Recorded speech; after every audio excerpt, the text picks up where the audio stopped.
우리 옆 사람과 함께 인사합시다. 사랑하고 축복합니다. 사랑하고 축복합니다.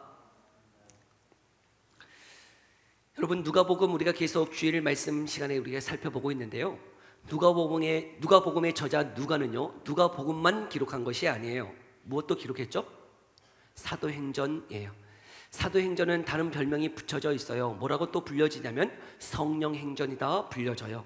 성령 받은 그 사도들이 어떻게 흩어져서 주의 복음을 전하였는지를 기록하고 있는 것이죠. 그런데 그 누가가 그 성령 하나님께 대한 관심이 너무나 많았습니다. 그래서 이 누가복음을 기록할 때도 그 성령 하나님에 대한 그 기록들을 군데군데 많이 담아 놓았어요. 특별히 1장을 보면요, 1장부터 성령 하나님에 대한 기록들을 많이 하고 있는데, 그 세례 요한의 수태고지를 할 때도 그 세례 요한이 어떠한 사람이냐라고 했을 때 성령이 충만한 자다라고 기록하고 있어요. 또 마리아가 처녀가 잉태하여 아들을 낳을 때도 어떻게 잉태되어졌다 말씀하고 있어요? 성령의 임재로 잉태되어졌다 말씀하고 있어요.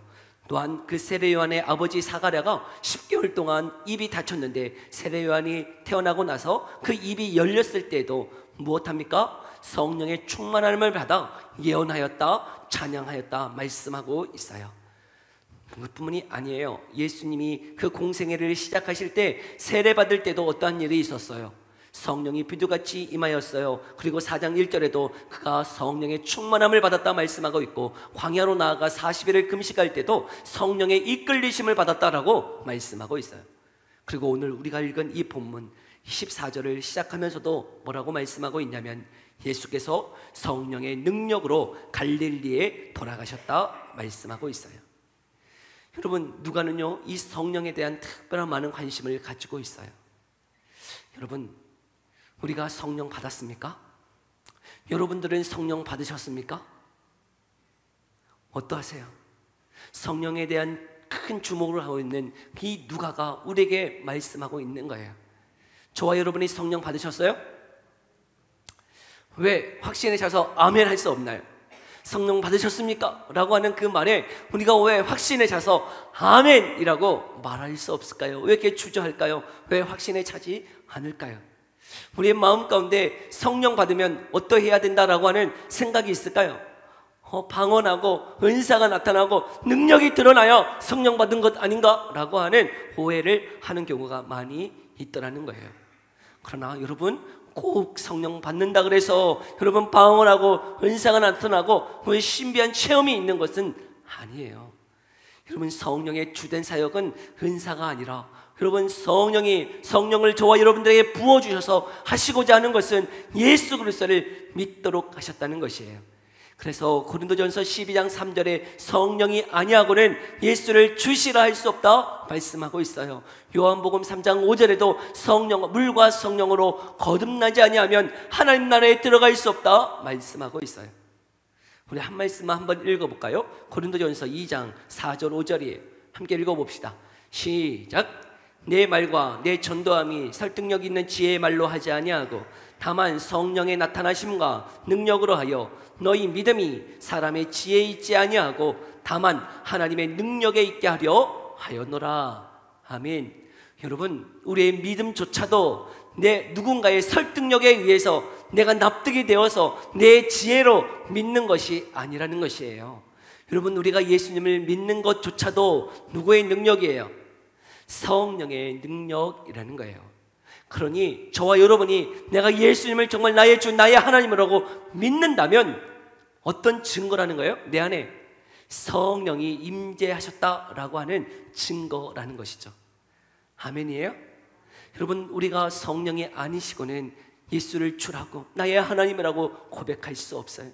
우리가 정말 예수님을 믿은 그 믿음은 내 결단, 내 지혜가 아니에요. 성령께서 주시는 지혜다 말씀하고 있어요. 그런데 그럼에도 불구하고 왜 우리는 성령 받았습니까? 라고 하는 그 질문에 네, 아멘이라고 확신에 차서 그렇게 대답할 수 없을까요? 성령 받으면 어떻게 내가 느낄 수 있는 것 아닌가? 내가 이렇게 찌릿찌릿 어떤 감정이 있는 것 아닌가? 라고 생각하는 경우도 있더라는 거예요. 여러분, 성령 받으면 어떤 감정이 찌릿찌릿하고 막 어떤 느낌이 있을까요? 여러분 어떠세요? 성령 다 받으셨죠? 아멘. 예수를 나의 주, 나의 하나님이라고 고백하면 성령 받은 거예요. 그러나 왜 우리가 거기에 대해서 확신에 찰 수 없느냐? 어떤 감정적으로요, 내가 인격적으로 무엇인가를 내가 느낄 수는 없다는 거예요. 성령이 임재한다 그래서요, 무슨 찌릿찌릿하고 감정이 있고 그렇지가 않아요. 여러분, 성령은 인격적인 분이시고 그 인격적인 영이 내 안에 임하셨을 때 내가 느끼고 알 수 있도록 임하시는 것은 아니다라는 거예요. 그러나 다 모르느냐? 또 그렇지만은 또 않아요. 때로는 하나님이 영적인 그 부흥의 때를 허락하셔서 정말 강력한 성령의 부으심이 있을 때 영적인 부흥이 일어나서 정말 주님 앞에 참된 회개가 일어나고 또 성령의 부으심으로 인하여 뜨거움을 느끼기도 하고 어떤 체험적으로 그 성령의 임재를 경험하기도 합니다. 그러나 그것은 여러분 매일 그리고 뭐 대부분 다 경험하는 것은 아니더라는 거예요. 간헐적이고 제한적으로 일시적으로 그렇게 느낄 때가 있는 것이지 매일매일 기도한다 그래서 성령의 뜨거움을 느끼고 체험하고 그러는 것은 아니란 말이죠. 이해되어지세요? 성령의 임재는 주의 말씀으로 우리 가운데 임하시는 거예요. 그래서 성령이 임재하신 그 자들은 그 주님의 말씀을 사모하고 때로는 우리의 인격의 변화가 일어나고 주의 말씀대로 살고자 하는 그런 마음들이 생겨나더라는 거예요. 그러나 여러분, 그런 어떤 체험이나 어떤 열매가 없다 하더라도 예수님을 나의 구원자라고 믿는다면 성령이 임재하신 것이다 말씀하고 있는 것이에요. 아멘. 여러분, 예수님을 믿습니까? 여러분, 예수님을 나의 구원자라고 믿습니까? 그러면 여러분 성령 받으셨습니까? 아멘이에요.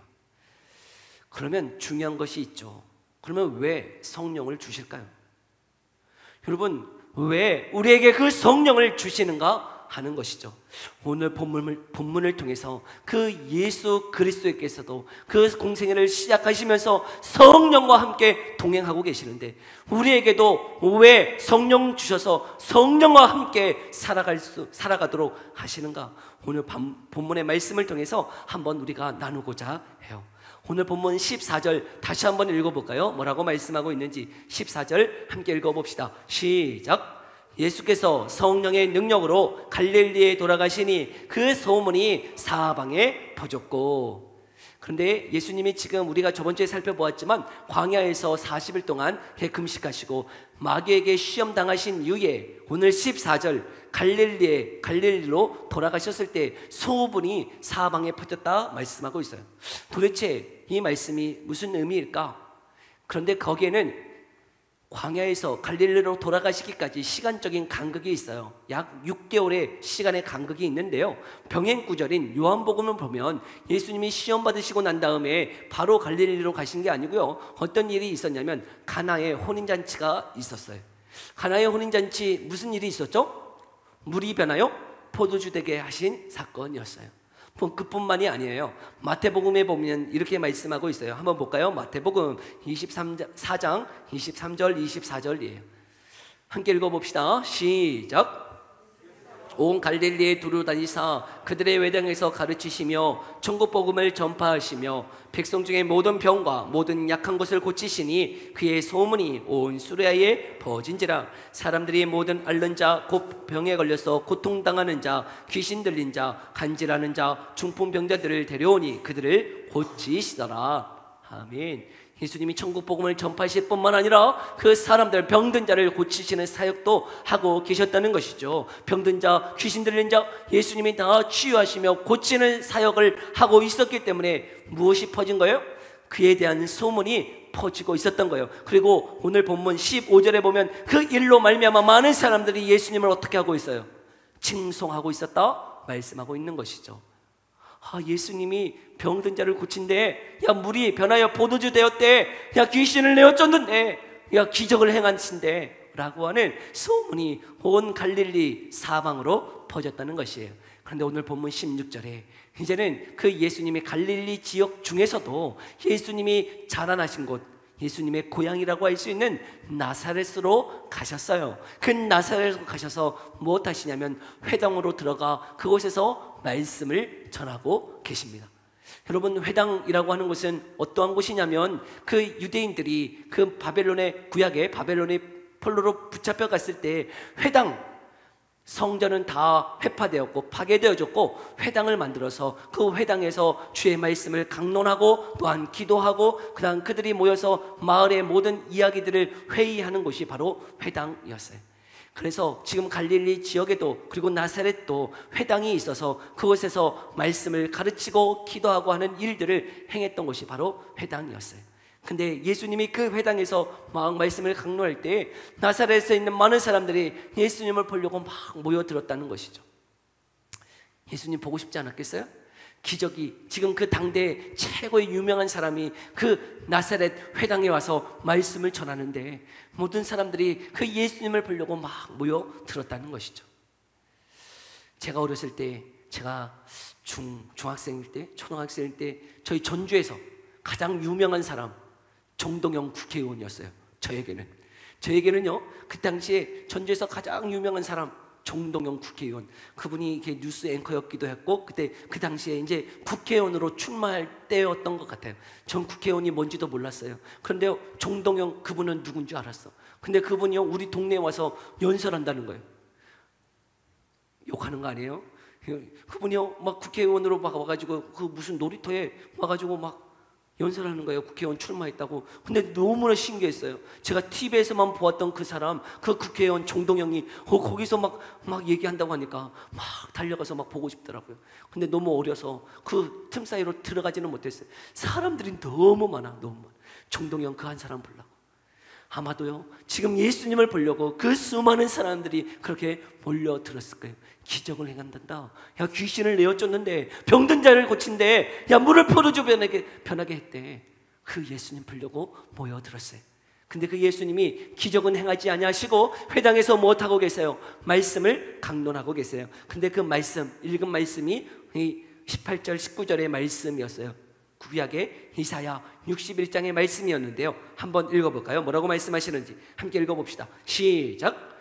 주의 성령이 내게 임하셨으니 이는 가난한 자에게 복음을 전하게 하시려고 내게 기름을 부으시고 나를 보내사 포로된 자에게 자유를, 눈먼 자에게 다시 보게 함을 전파하며 눌린 자를 자유롭게 하고 주의 은혜의 해를 전파하게 하려 하심이라 하였더라. 아멘. 지금 그 이사야 61장에 기록되어진 기름 부음 받은 자, 근데 그 기름 부음 받은 자가 무엇으로 기름 부음을 받았어요? 성령으로 기름 부음 받은 자가 오면 포로된 자가 자유롭게, 눈먼 자가 보게 됨을, 그 다음에 눈먼 자가 보게 됨을, 눌린 자가 자유롭게 되는 그 은혜의 해가 전파될 것이다 라고 예언되어 있어요. 이 말씀은 유명한 말씀인데요, 바로 메시아에 대한 예언의 말씀이었어요. 메시아가 오면 그런 일을 할 것이다 라고 하는 예언의 말씀이었어요. 근데 그 말씀을 읽으시고는 예수님이 21절에 보면 뭐라고 말씀하고 계세요? 이 글이 오늘 너희 귀에 응하였느니라 말씀하고 있어요. 무슨 말이에요? 예수님이 바로 그 이사야 61장에 예언되었던 그 메시아다라고 하는 그 말을 선포한 것이에요. 여러분, 예수님은 어떠한 자냐면 바로 성령으로 기름 부음 받아서 그 포로된 자에게 자유를, 눈먼 자에게 보게 됨을, 눌린 자가 자유롭게 되는 은혜의 해를 선포하는 자다 말씀하고 있어요. 여러분, 예수님 오시면 그 일이 있을 것이에요. 근데 그 일이 지금 우리에게 이루어졌나요? 안 이루어졌나요? 이루어졌다는 거예요. 무엇으로요? 바로 그 성령으로 예수님도 동일하게 그 은혜의 해를 선포하였듯이 바로 저와 여러분들에게도 주의 성령을 부어주셔서 바로 이 일이 가능케 되어졌다 말씀하고 있는 거예요. 은혜의 해라는 거예요. 은혜의 해. 근데 이 은혜의 해, 우리는 그냥 읽으면 이게 무슨 해인지 모르잖아요. 근데 유대인들은 이게 무슨 말인지를 알아요. 왜냐하면 구약 율법에 기록되어 있는 그런 해이기 때문이에요. 바로 이 은혜의 해는 무슨 해이냐면 희년이라고 하는 거예요. 희년은 무엇이냐면 50년마다 돌아오는 그 이스라엘 백성들의 갖추고 있는 그런 시스템이었는데요, 안식년은 7년마다 있었어요. 안식년은 7년 동안 그들은 아무것도 안 해요.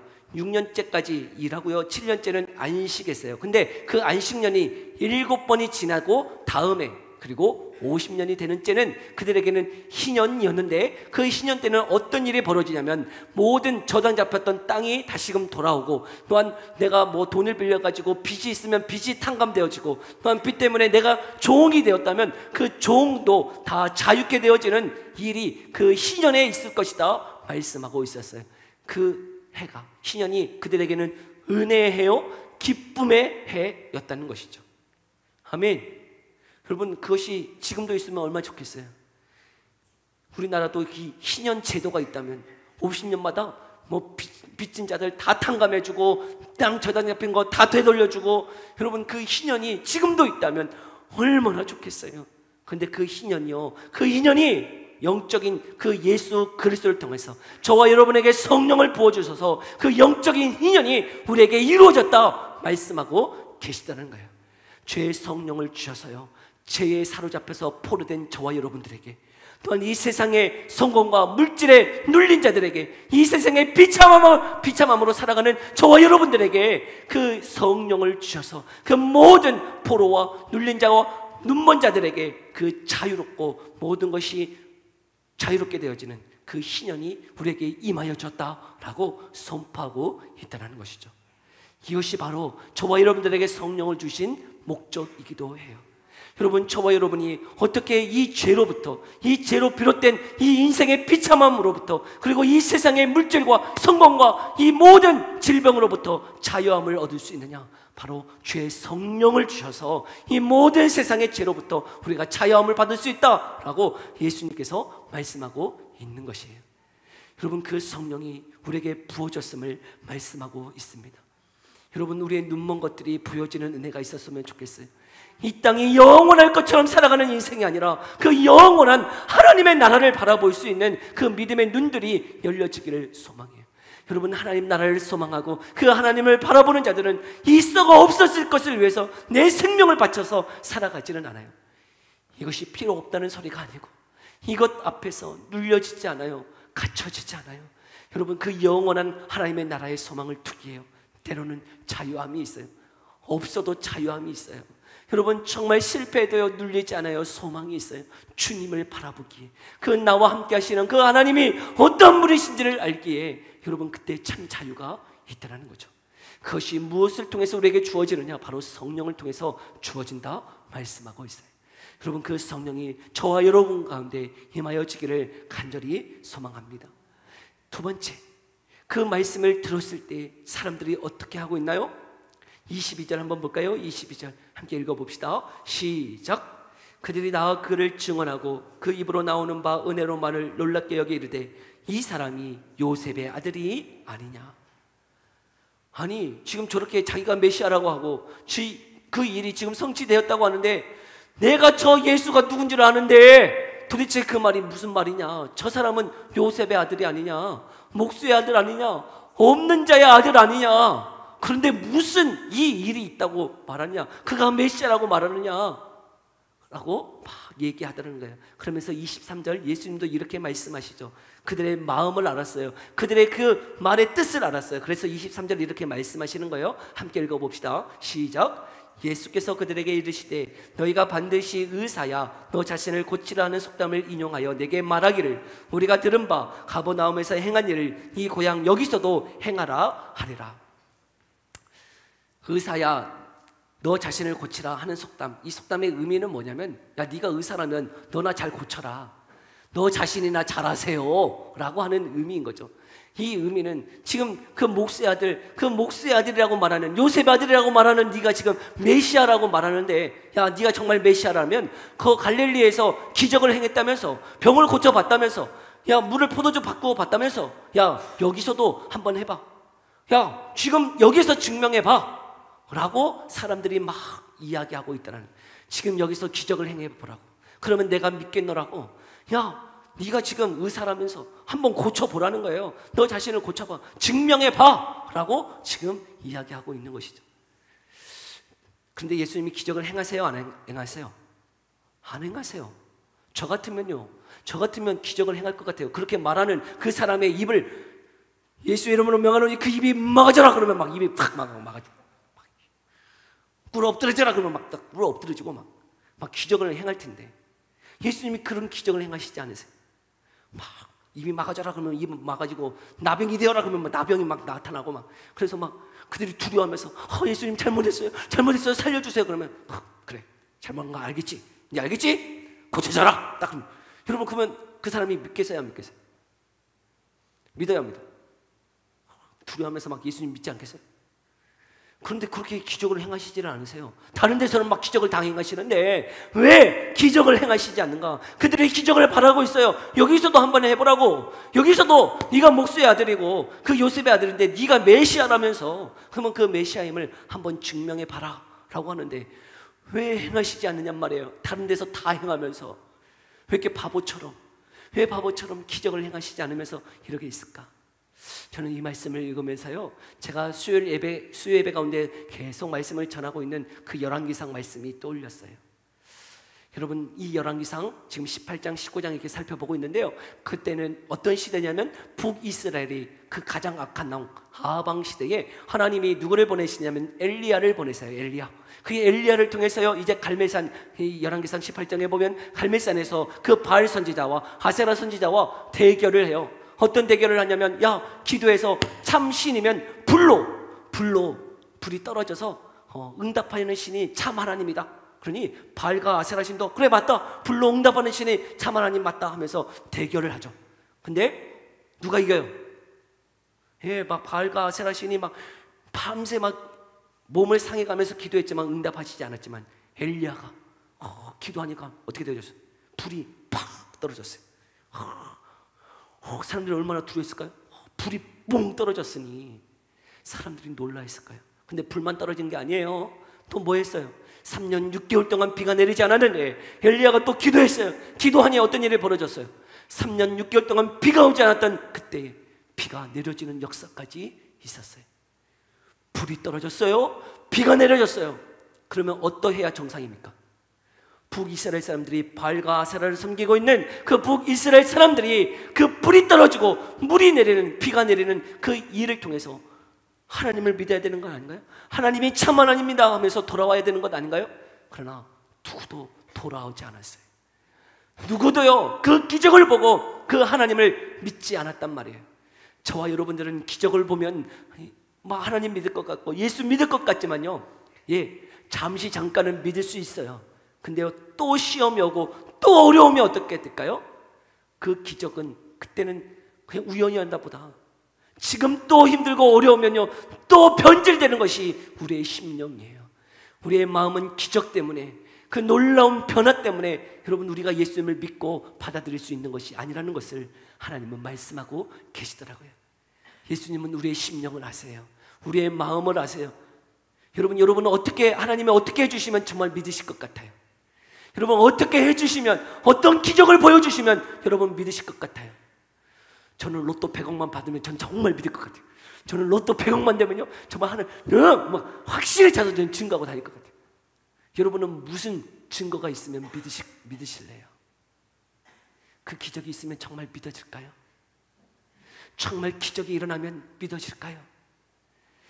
여러분, 출애굽 시대에도 놀라운 기적이 있었어요. 예수님 시대에도요, 지금 병 고치고요, 죽은 자가 살아나고요, 무리를 걷고요, 여러분, 놀라운 기적들이 있었어요. 그러나 그 유대인들은 그 기적을 보고도 어떻게 했나요?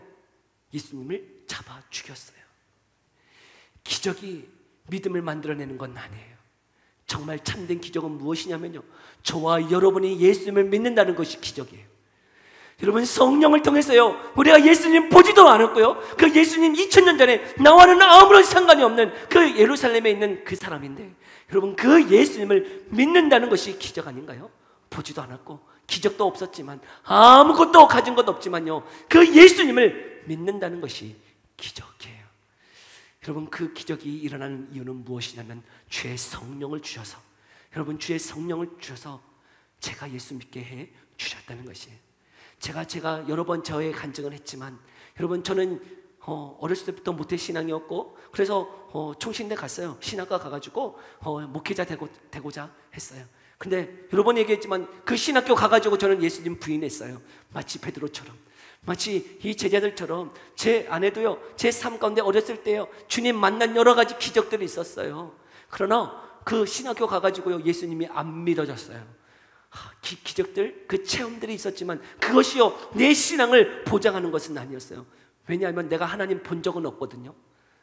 제가 하나님 본 적은 없어요. 기적은 체험했지만요, 내 삶에 기적들이 있었지만, 하나님의 무수한 많은 증거들이 있었지만 제가 하나님 본 적은 없어요. 또 하나님의 음성을 들은 적도 없었어요. 그러니 확신이 들지 않았어요. 많은 체험들이, 기적들이 내 그 신학교에서 공부하면서 하나님을 본 적도, 그리고 하나님의 음성을 들은 적도 없는 제 삶 가운데 그것을 믿고 내 삶의 목회자로 살아간다? 그것은 거짓된 삶이었어요. 내 마음 가운데 그것이 믿어지지가 않는 거예요. 그냥 학습된 거야. 그거 그냥 우연히 일어난 거지. 그 일들은 간절히 사모하면, 이 기독교에서만 이런 것들이 일어난 것이 아니고요, 다른 종교들도 그런 일들이 있어요. 다른 종교들도요, 많은 환상이 있어요. 증거들이 있어요. 기독교에만 있는 건 아니에요. 그 기적들이요, 여러분 기독교에만 일어나요? 아니요, 다른 종교도 기적이 일어나요. 불교 믿어도요, 기적이 일어나요. 죽은 자가 막 살아나요. 아픈 사람 고침 받아요. 기적이 여러분 그 참된 신임을 보증하지 않아요. 기적이요, 시간이 지나잖아요, 변질돼요. 다 바뀌어져요. 우리의 마음은 그래요. 그런데요, 저도 그랬어요. 그곳에서, 신학교에서요, 제 삶을 돌아볼 때 많은 무수한 기적들이 있었지만 그것이 내 신앙을 보장하지 않더라고요. 하나님 보지 못했고 하나님의 음성을 듣지 못했기 때문에 확신이 차 있지 않았어요. 그리고 신학을 접으려고 그랬어요. 저 여러분에게 얘기했지만 헬스클럽 사장 되어서 많은 여자들을 그렇게 사귀고 싶었어요. 그러나 그런 일들이 쉽지 않았어요. 아무튼 그렇게 살아가고 있는 저에게, 그런 저에게 하나님이 정말 만나 주셨어요. 성령을 주셨어요. 성령 주시니요, 제가 그렇게 의심하고 있는 모든 것들이 다 한순간에 확신으로 바뀌어지더라고요. 보지 않았어요. 듣지 않았어요. 그럼에도 불구하고요, 성령 주시니 제 생각이 바뀌어지더라고요. 저의 마음이 바뀌어졌어요. 여러분, 성령이 하시는 일은 무엇이냐면 우리의 돌같은 마음을, 굳은 마음을 부드러운 마음으로, 죄의 마음을 주님이 살아계심을 믿도록 하는 마음으로 바꾸어 주신다는 것이에요. 그것이 에스겔 36장 26절의 말씀이에요. 여러분, 에스겔 36장 26절, 새 영을 너에게 부으시니 그 돌같은 마음이 부드러운 마음 되게 하시겠다는 거죠. 여러분, 우리의 마음이 무엇으로 변해지나요? 여러분, 정말 우리의 돌같은 마음이 어떻게 변해지나요? 바로 성령이 아니시고는 우리의 마음이 바뀌어지지 않아요. 우리 마음이 바뀌어져야 여러분 믿어지는 것이에요. 그것을 바로 성령을 주셔서 하시겠다 말씀하고 있어요. 여러분, 그 성령이 저와 여러분 가운데 임자여 주기를 간절히 소망합니다. 그런데 예수님이 이 말씀만 한 게 아니고요, 26절 27절에 보면 또한 이 말씀을 하세요. 구약의 두 가지 사건을 들어서 지금 그 나사렛에 있는 사람들에게 말씀하시는데, 야, 엘리야 시대에 3년 6개월 동안 비가 내리지 않았던 그 가뭄의 시대에 엘리야를 누구에게 보내신 줄 아니? 이스라엘 땅 안에도 과부가 참 많은데 이스라엘 땅에 있는 과부에게 보내시지 아니하시고 그 이방 땅 세겜에 있는 사렙다 과부에게 보냈다, 사르밧 과부에게 보냈다라고 말씀하고 계세요. 또한 그 엘리사, 이 엘리사는 이스라엘 땅에 많은 나병 환자가 있는데 그 이스라엘 땅에 있는 나병 환자에게 보냄을 받은 것이 아니고 누구에게 보내줬다는 거예요? 그 이방의 사람 나아만 장군에게 이 엘리사를 보냈다 말씀하고 있어요. 지금 예수님이 이 나사렛 사람들에게 이 이야기를 왜 하고 있는 것일까요? 이 이야기의 숨은 뜻이 무엇일까요? 여러분, 엘리야와 엘리사가 왜 이방 사람들에게 보냄을 받았을까요? 이스라엘 사람들에게도 정말 주의 말씀을 들어야 되는 사람들이 있는데 왜 이방 사람들에게 가서 주의 일을, 주의 역사를 나타내게 하셨냐 하는 것이에요. 그것은 다른 것이 아니라 그 두 사람은 주의 말씀을 듣고 어떻게 했다는 거예요? 순종하는 자들이었다는 거예요. 그러나 이스라엘 백성들은 주의 말씀을 듣고도 어떻게 한다는 거예요? 순종하지를 않는다는 거예요. 주의 말씀을 사모하지도 않는다는 것이에요. 왜냐하면 이스라엘 사람들은 자신들이 선민의식이 있었어요. 나는 하나님의 자녀야, 나는 하나님의 백성이야, 메시아는 우리들을 위해서 오지, 우리는 그냥 당연히 구원받아 라고 하는 착각 속에 있었단 말이에요. 그런데 예수님이 오셔서 말씀하시는 것은 아니야, 야, 너희가 선민의식을 가지고 네가 하나님의 백성이라고 이야기하고 있지? 아니, 구약에 봐봐라. 이 이스라엘 백성들에게 엘리사와 엘리야는 그 이스라엘 백성들에게 주의 말씀을 들려주지 않았어. 이방 사람들에게 주의 말씀을 들려주었단다. 그들은 주의 말씀을 듣고 바로 순종하는 자들이었어 라고 말씀하고 있는 것이죠. 여러분, 이 말의 뜻은 바로 저와 여러분들에게, 여러분 예수 믿게 하시는 분이 누구시라고요? 성령 하나님이세요. 성령 하나님이니까 우리는 어떻게 하면 돼요? 제가요, 성령 하나님에 대한 오해를 했을 때 어떻게 했냐면요, 저는 가만히 있을게요. 성령 하나님, 내 마음을 고쳐보세요. 나는 가만히 있을 테니까 성령 하나님이 믿게 하신다면서요, 내가 믿을 수 있도록 한번 해보세요. 하나님, 한번 해보세요. 나는 어떻게 하고 있어요? 돌같이 있어요. 나는 굳은 마음으로 있어요.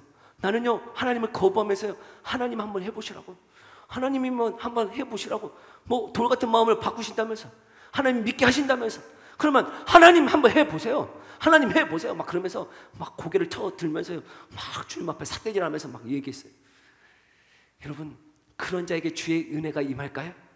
그렇지 않다는 거예요.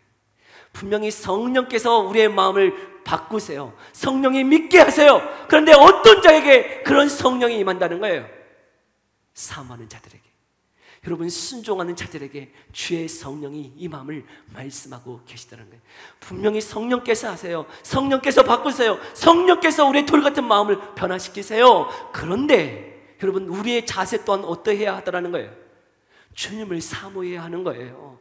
주님에 대한 순종의 마음이 있어야 되는 것이에요. 성령 하나님이 그렇게 하신다면서요, 믿음을 주신다면서요, 내 마음을 바꾸신다면서요. 그러니 내를 바꿔보세요. 나는 안 움직이려니까 주님이 내 마음을 한번 바꿔보세요. 막 주님과 삿바잡고 막 싸우고 있어. 여러분, 그 마음도 하나님이 바꾸실 줄 믿습니다. 그런데 여러분, 내 자원한 마음, 내가 정말 주님을 사모하는 마음, 내가 순종하고자 하는 그 마음 가운데요, 성령께서도 또한 은혜를 베푸세요. 성령께서 또한 역사하세요. 굳은 마음이 아니라 그냥 나는 수동적으로 있을 테니 하나님이 해보시라고 하는 어긋장이 아니라, 여러분, 주님 앞에 우리의 마음을 열고 주님을 사모하는 마음으로, 주의 말씀에 순종하는 마음으로 나아갈 때 주님께서 그 마음 가운데 더 큰 은혜를 주셔서 여러분, 주님의 놀라우신 일들을 이루실 것을 말씀하고 있는 것이죠. 주 안에 사랑하는 성도 여러분, 성령께서 우리에게 참된 믿음을 주십니다. 성령께서 우리를 예수 그리스도 믿게 하십니다. 그런데 우리의 마음도, 우리의 자세도, 우리의 중심도 하나님이 중요함을 말씀하고 계세요. 그거 거부하지 말고 네가 마음을 열어 그 주님을 받아들여라, 사모해라, 그리고 그 말씀에 순종해라, 하나님이 말씀하고 계시는 것이에요. 주를 따르는, 주를 믿는 저와 여러분들이 이제는 그 성령을 향한 사모함과 간절함으로, 순종함으로 나아갈 수 있기를 간절히 소망해요. 그렇게 살아가는 자에게 주의 은혜가 있을 줄 믿습니다. 우리 함께 기도하며 나아갑시다. 우리 이 시간 함께 기도할 때요, 하나님, 우리의 마음 가운데 정말 돌 같은, 정말 단단한 내 마음 가운데, 뻣뻣하고 교만한 우리의 이 마음 가운데 성령 하나님 임하셔서 바꾸어 주십시오. 여전히 변화되지 않으려고 하고, 여전히 내 경험대로, 내 생각대로 살아가려고 하는 이 고집스러운 내 마음을 하나님, 정말 주님을 사모하며 주님의 말씀 앞에 순종하며 나아갈 수 있는 마음으로 주님 삼아 주시옵소서. 하나님, 더욱 지킬 만한 것 중에 너의 마음을 지키라 말씀하시고, 심히 부패한 것이 너의 마음이라고 말씀하시는데, 하나님, 이 마음 가운데, 이 심령 가운데 정말 주님 상한 심령으로 주님을 향한 간절한 마음을 허락하셔서 주님을 의지하며 걸어갈 수 있는 삶이 되게 해달라고, 우리 이 기도 제목 가지고 함께 기도하며 나아가겠습니다. 기도하겠습니다. 살아계신 하나님, 감사합니다.